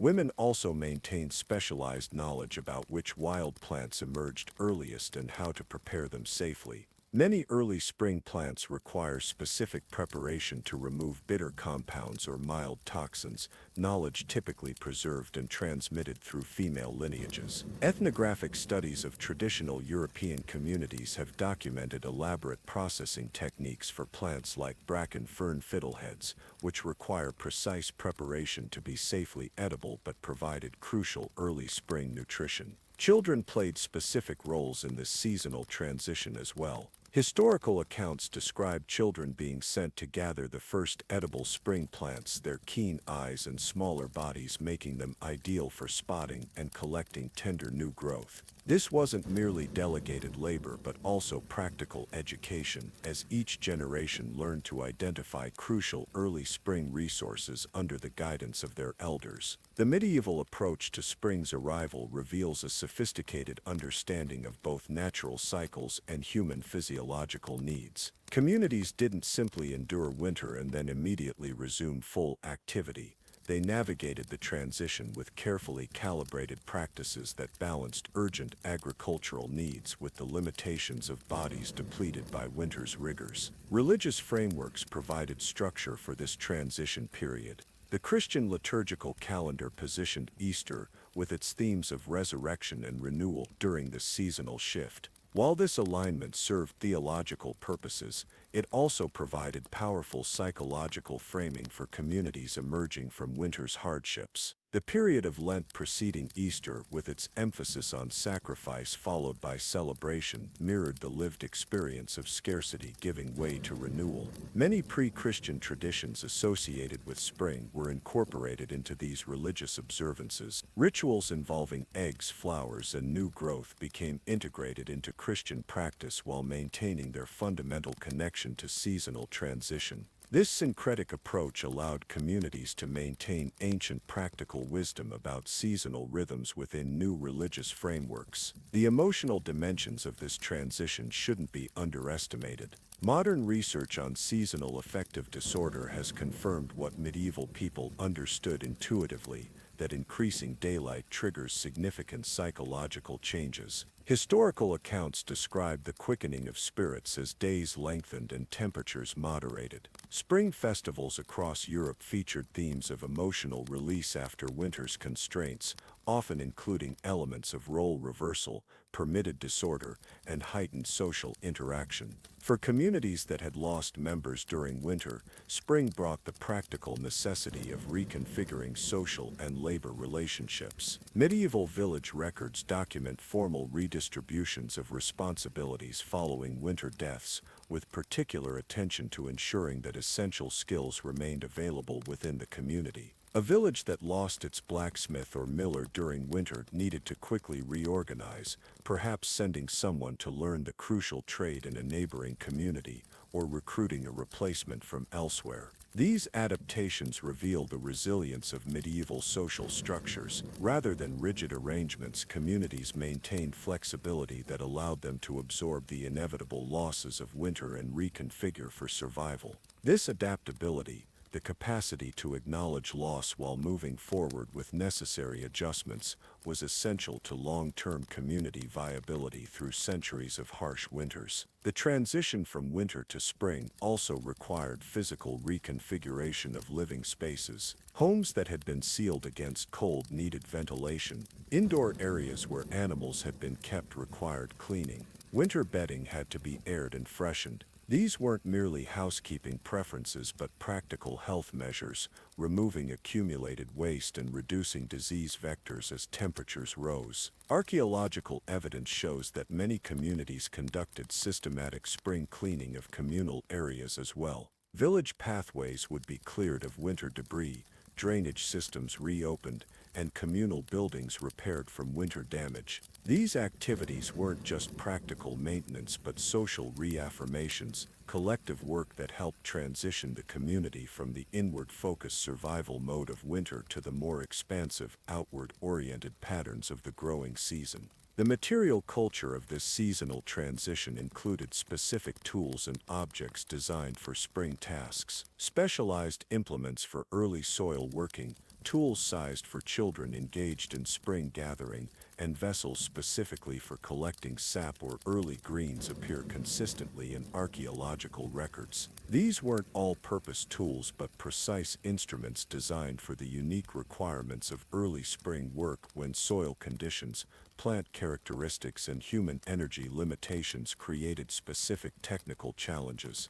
As communities returned to more active lives with the arrival of spring, they carried with them the lessons of winter. Knowledge about which preservation techniques had proven most effective, which fuels had burned most efficiently, which sleeping arrangements had best conserved heat. All this information was actively discussed and integrated into planning for the next winter. Medieval communities engaged in what we might now call after-action reviews, systematically evaluating what had worked and what hadn't during the winter just survived. This information wasn't typically recorded in writing, given the limited literacy of most communities, but was preserved through other means.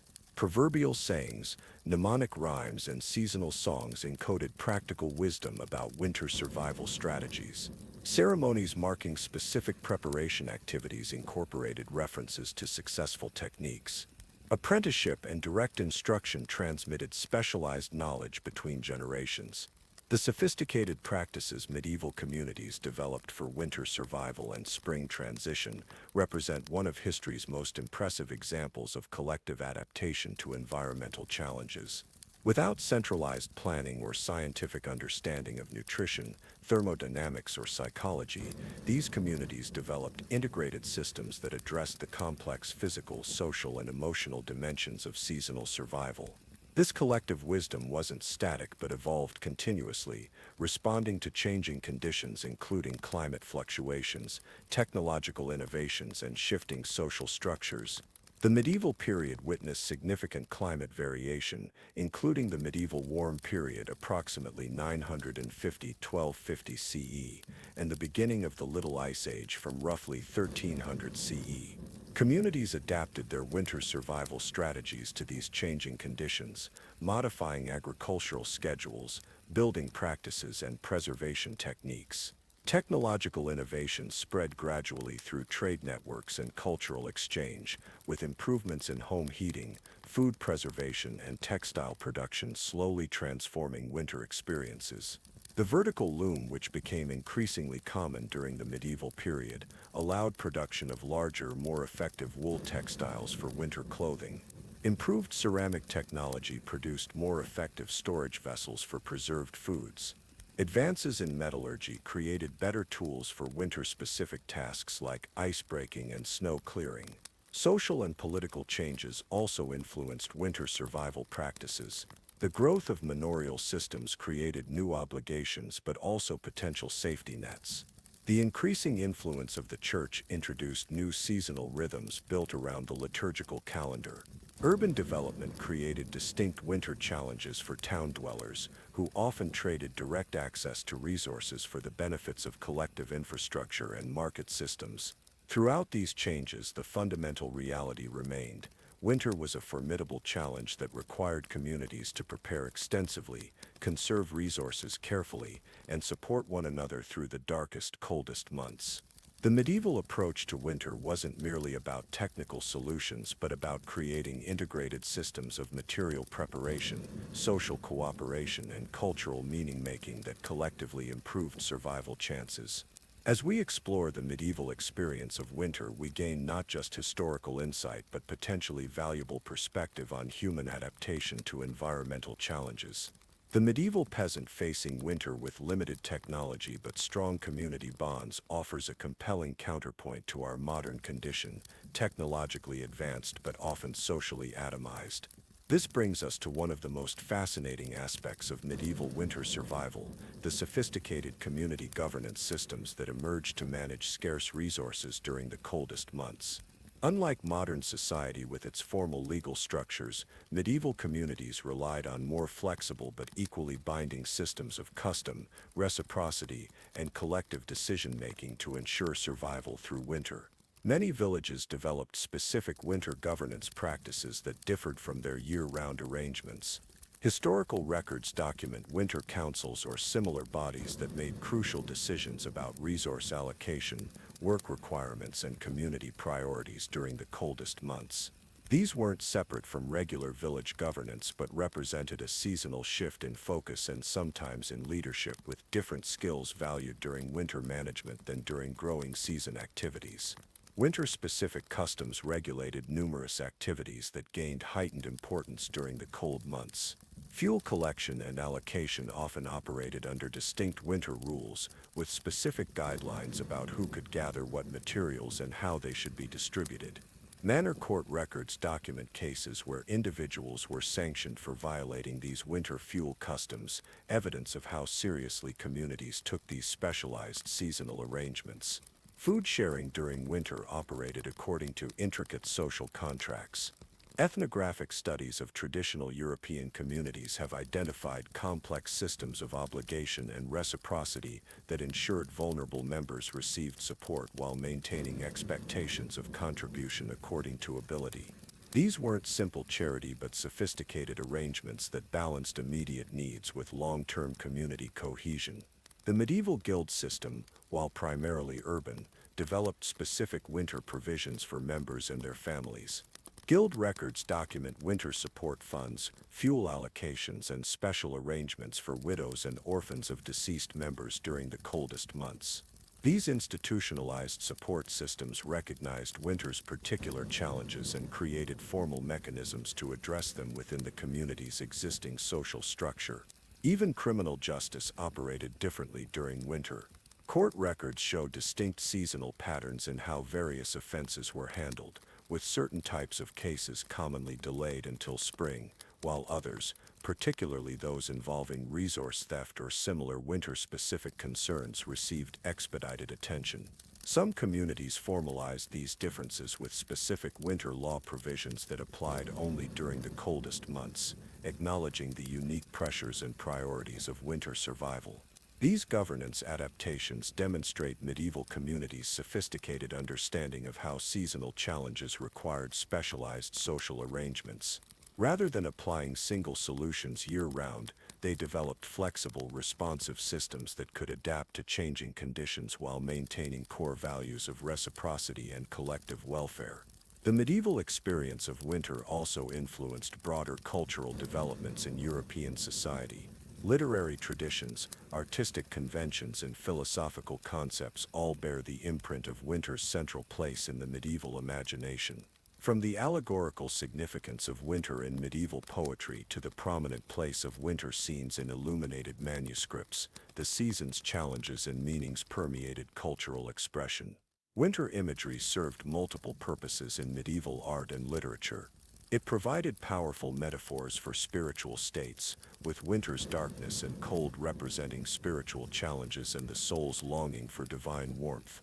It offered moral lessons about preparation and prudence, with countless stories contrasting the fates of those who prepared wisely for winter with those who failed to do so. It created dramatic settings for tales of hardship overcome through virtue, cleverness, or divine intervention.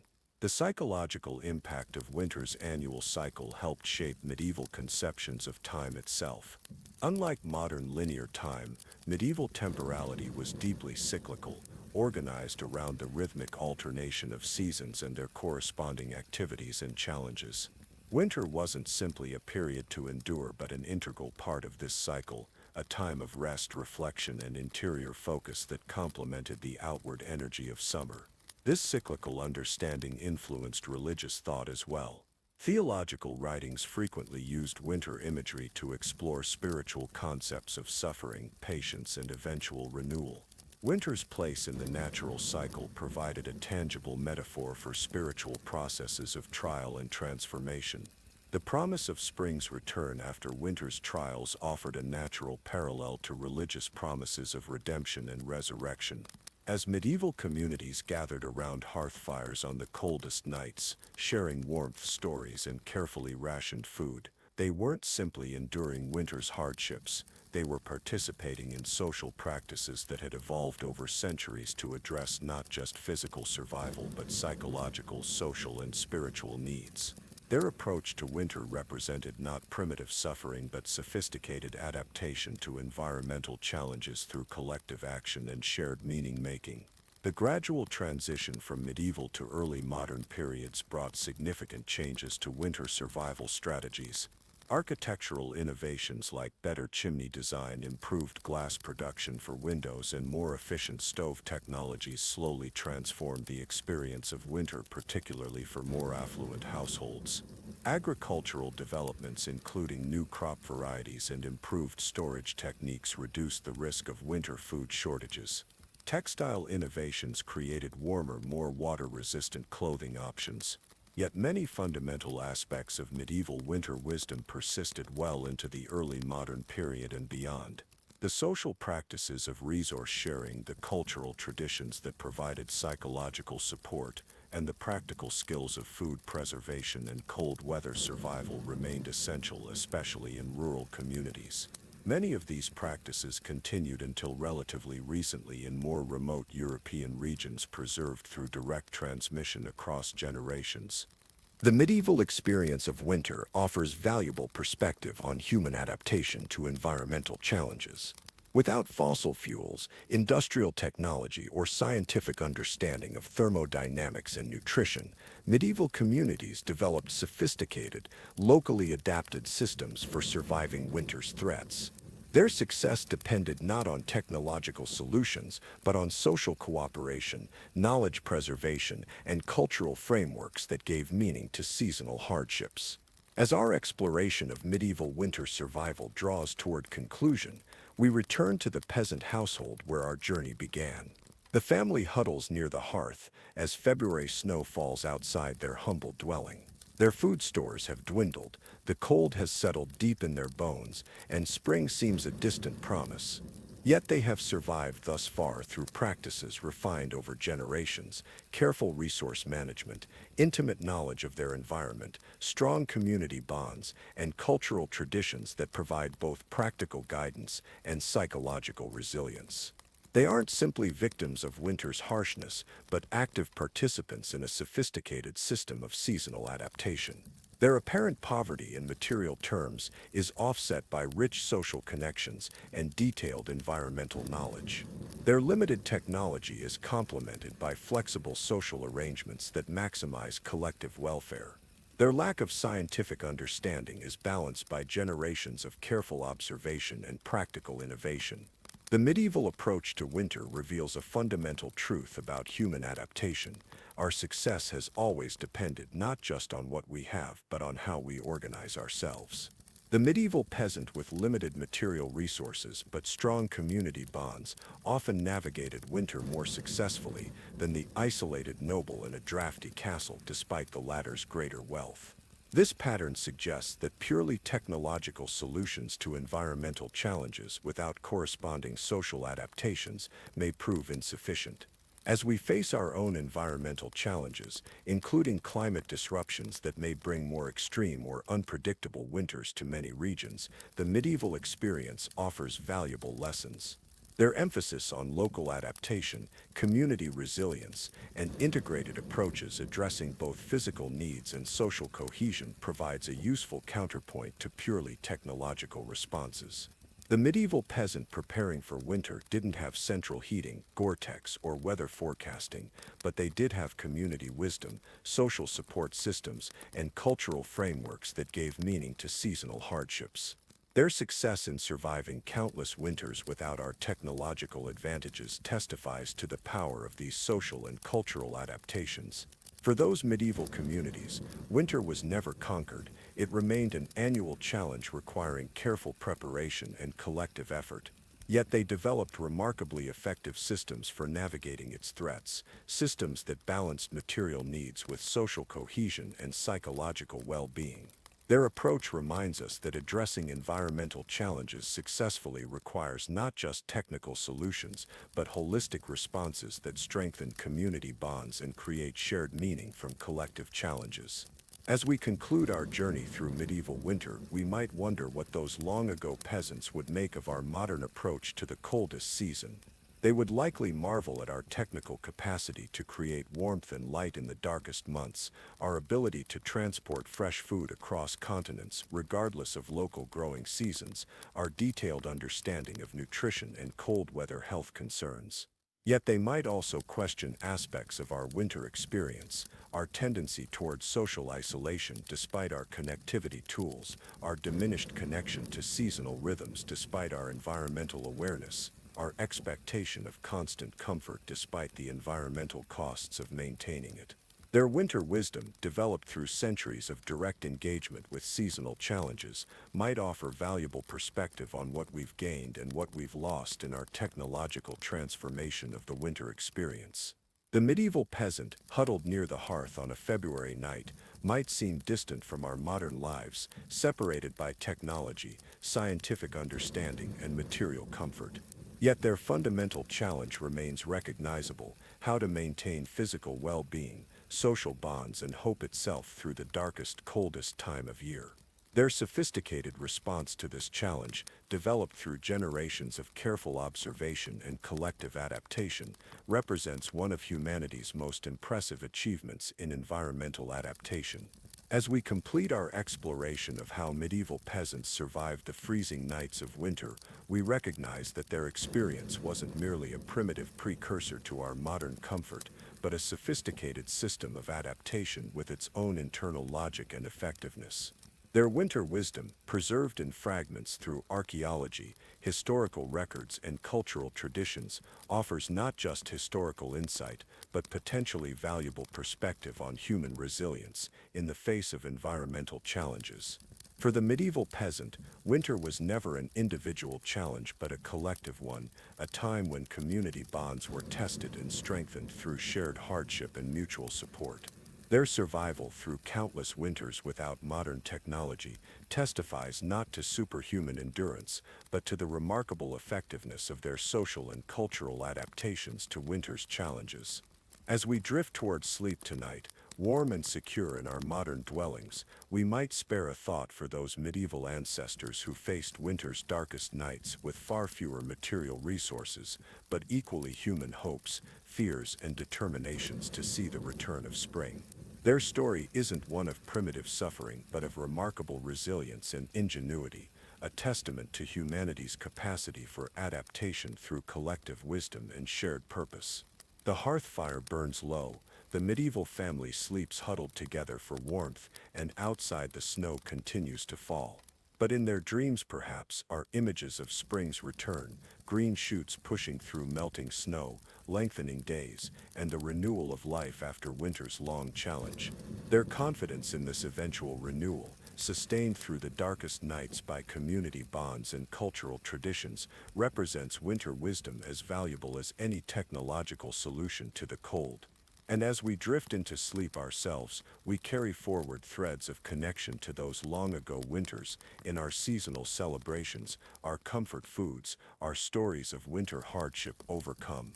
The medieval peasant's winter survival knowledge lives on, transformed but not entirely lost, a testament to the enduring value of human adaptation through shared wisdom and collective resilience. Throughout our journey into the world of medieval winter survival, we've explored how peasant communities weathered the coldest, darkest months using a combination of practical knowledge, social cooperation, and cultural frameworks. Now, as we conclude our story, let's step back and consider how these historical experiences connect to our modern understanding of seasonal challenges and human adaptation. The legacy of medieval winter survival extends far beyond historical curiosity. Many aspects of our contemporary relationship with winter bear the imprint of these earlier adaptations, even as technological developments have transformed our immediate experience of the coldest months. Understanding this connection between past and present provides not just historical insight, but perspective on our current approaches to seasonal challenges. One of the most enduring legacies of medieval winter practices is found in our culinary traditions. Many traditional winter foods still enjoyed across Europe and in cultures influenced by European traditions have direct medieval origins. The Christmas ham central to many holiday celebrations descends directly from medieval winter preservation practices, the slaughtering of pigs in late autumn and preservation of the meat to provide protein through winter months. Spiced wines and ciders, now associated with holiday festivities, originated partly as practical adaptations to winter conditions. Spices helped mask the flavor of beverages that had begun to spoil, while the alcohol content in warming spices provided a sense of internal warmth during the coldest months. What began as necessity evolved into cherished tradition, maintained long after the practical need diminished. Root vegetable dishes that feature prominently in winter cuisines across Europe, from British roasted parsnips to Eastern European beet soups, reflect medieval winter food realities. These storage-friendly vegetables became the foundation of cold-weather nutrition, not by choice but necessity, yet generations of culinary refinement transformed these practical staples into beloved traditional dishes. Beyond food, many winter celebrations maintain elements of their medieval origins. The positioning of major festivals during the darkest period of the year, from Christmas and its surrounding celebrations to traditions marking winter solstice, reflects the medieval understanding of winter's psychological challenges. These celebrations, with their emphasis on light, communal gathering, and temporary abundance during the leanest season, served crucial psychological purposes that remain relevant despite our changed material circumstances. Many traditional winter activities, from storytelling gatherings to seasonal crafts, have roots in medieval practices that combined practical necessity with social connection. When medieval families gathered to repair tools, spin thread, or process preserved foods during long winter evenings, they weren't just completing practical tasks but strengthening community bonds.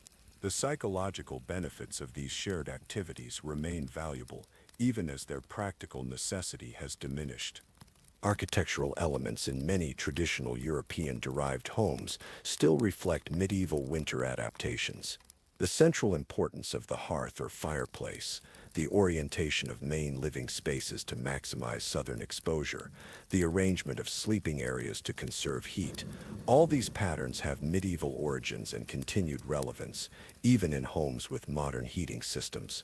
The seasonal rhythm of many agricultural communities still preserves aspects of medieval winter pacing, with the coldest months dedicated to equipment repair, planning for the coming growing season, and activities that can be completed indoors. While technology has transformed specific tasks, this fundamental pattern of seasonal adaptation remains recognizable across centuries. Even modern winter clothing retains elements of medieval layering strategies. Contemporary outdoor enthusiasts are advised to layer up for cold weather activities, a direct continuation of medieval practices that maximized warmth through multiple thin layers rather than single thick garments. The materials have changed dramatically, but the underlying principle remains identical.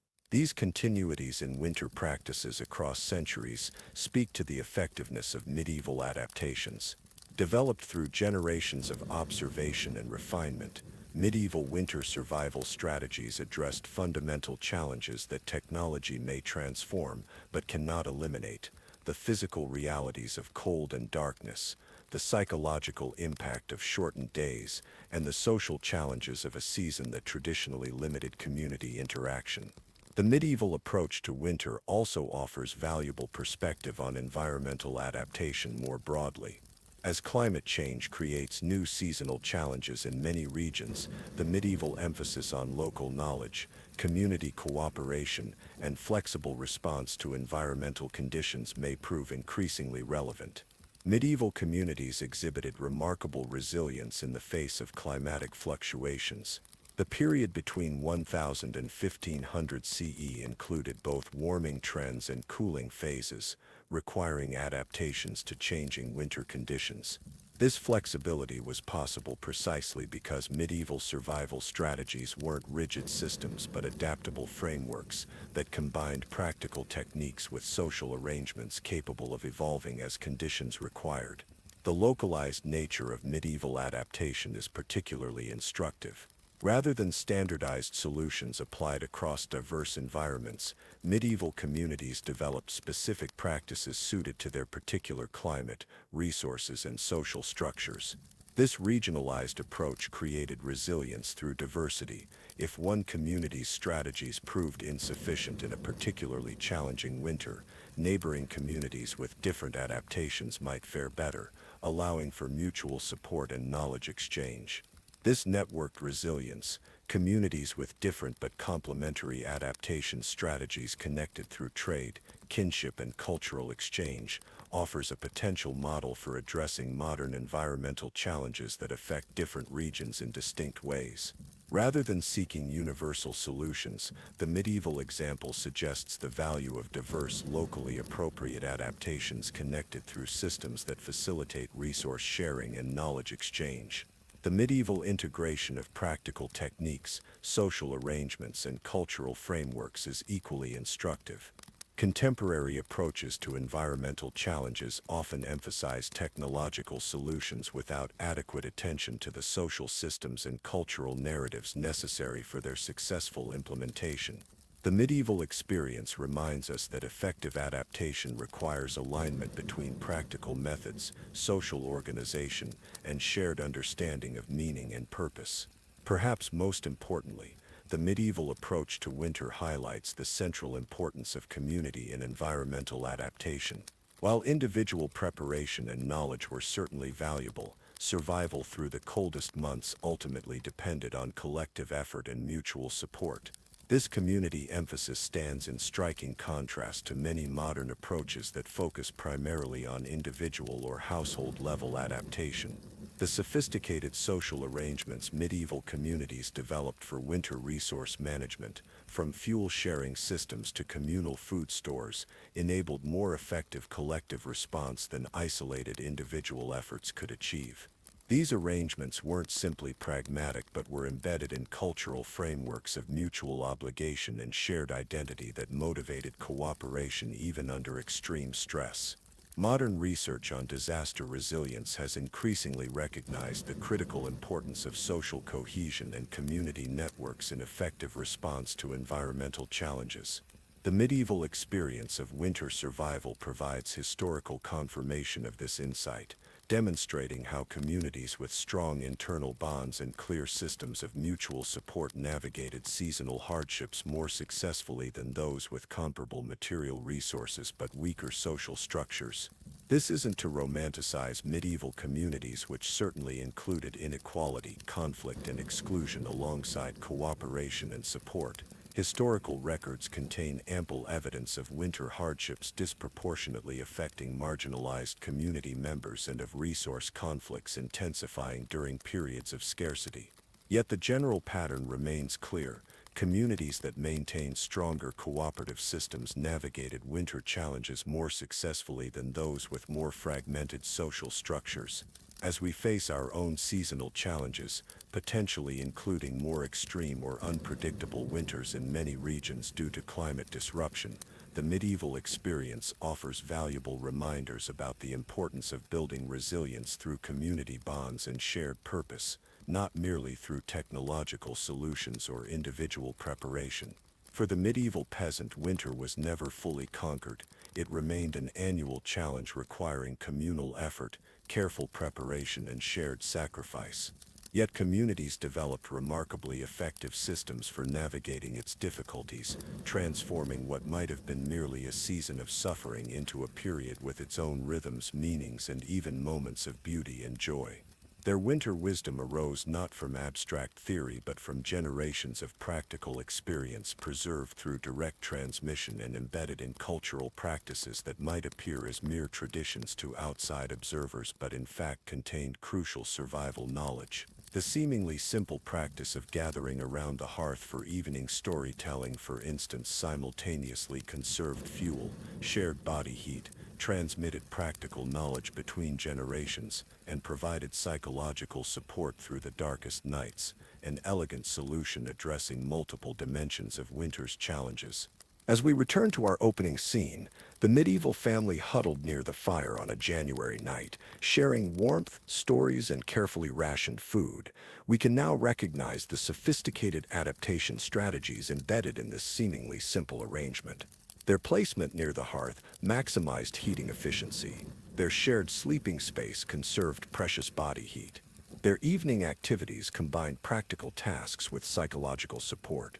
Their carefully paced consumption of winter stores reflected generations of accumulated wisdom about resource management. They weren't merely enduring winter but actively navigating it through practices refined over centuries to address not just physical survival but social cohesion and psychological well-being. Their apparent material poverty was offset by rich social connections and detailed environmental knowledge that modern observers might easily overlook. The story of how medieval peasants survived the freezing nights of winter is ultimately a testament to human adaptability and resilience. Without modern technology, scientific understanding, or fossil fuel energy, they developed sophisticated systems for addressing winter's multifaceted challenges. Their success depended not on conquering nature but on working within its constraints through collective effort, accumulated wisdom, and cultural frameworks that gave meaning to seasonal hardships. As we nest in our temperature-controlled modern environments, the medieval experience of winter may seem impossibly distant. Yet threads of connection remain. In our seasonal celebrations, our winter foods, our stories of hardship overcome, and perhaps most fundamentally, in our human need for warmth, light, and community during the darkest time of year. The medieval peasant's world was undoubtedly harsher than our own in material terms, with winter imposing constraints and hardships we can barely imagine from our position of technological privilege. Yet their sophisticated response to these challenges, developed through generations of careful observation and collective adaptation, represents an impressive achievement in environmental adaptation that deserves both historical recognition and contemporary respect. Their winter survival wasn't merely about enduring until spring, but about creating systems that maintained physical well-being, social bonds, and hope itself through the darkest, coldest time of year. The fact that many elements of their approach persist in cultural traditions centuries after their practical necessity has diminished testifies to the psychological and social wisdom embedded in these practices. Perhaps there's something valuable to recover from this historical experience, not a romantic return to pre-technological existence, but a recognition of how effectively these communities integrated practical techniques, social arrangements, and cultural meanings to address environmental challenges. Their winter wisdom reminds us that successful adaptation has always required not just material solutions but social cohesion and shared purpose. As the hearth fire dims and our medieval family settles into sleep, huddled together against the cold, we might imagine their dreams filled with images of spring's eventual return, green shoots pushing through melting snow, lengthening days, the renewal of life after winter's long challenge. Their confidence in this renewal, sustained through the darkest nights by community bonds and cultural traditions, represents winter wisdom as valuable as any technological solution to the cold. And as we conclude our own journey through medieval winter, perhaps we carry forward something of their resilience, an appreciation for how human communities have always found ways to create warmth, light, and meaning even in the coldest, darkest times. Their story isn't one of primitive suffering but of remarkable adaptation through collective wisdom and shared purpose, a testament to the enduring human capacity for resilience in the face of seasonal challenges. The medieval peasant's winter survival knowledge lives on, transformed but not entirely lost, in our seasonal celebrations, our comfort foods, our stories of winter hardship overcome. As we face our own environmental challenges, including climate disruptions that may bring more extreme or unpredictable winters to many regions, their emphasis on local adaptation, community resilience, and integrated approaches addressing both physical needs and social cohesion offers valuable historical perspective. For those medieval communities, winter was never fully conquered. It remained an annual challenge requiring preparation, adaptation, and collective effort. Yet they developed remarkably effective systems for navigating its threats, systems that balanced material needs with social cohesion and psychological well-being. Their approach reminds us that addressing environmental challenges successfully requires not just technical solutions, but holistic responses that strengthen community bonds and create shared meaning from collective challenges. As night deepens and snow continues to fall outside the medieval dwelling, the family sleeps, warmed by proximity to the banked hearth fire and to each other. Winter holds them in its grip, but not helplessly. They are active participants in sophisticated systems of seasonal adaptation, drawing on generations of accumulated wisdom embedded in their practical techniques, social arrangements, and cultural frameworks. And in this moment of medieval winter, we might recognize something surprisingly familiar: the fundamental human need to create warmth, connection, and meaning during the coldest, darkest time of year. Despite the vast technological distance separating us from these medieval ancestors, we share this basic challenge and the human determination to meet it not just through material means but through the warmth of community and the light of shared purpose. The hearth fire burns low, the medieval family sleeps, and winter continues its ancient rhythm of challenge and eventual release. Their story of survival through the freezing nights speaks across centuries, not as a tale of primitive hardship but as a testament to human ingenuity, community resilience, and the remarkable capacity to create light in the darkest season.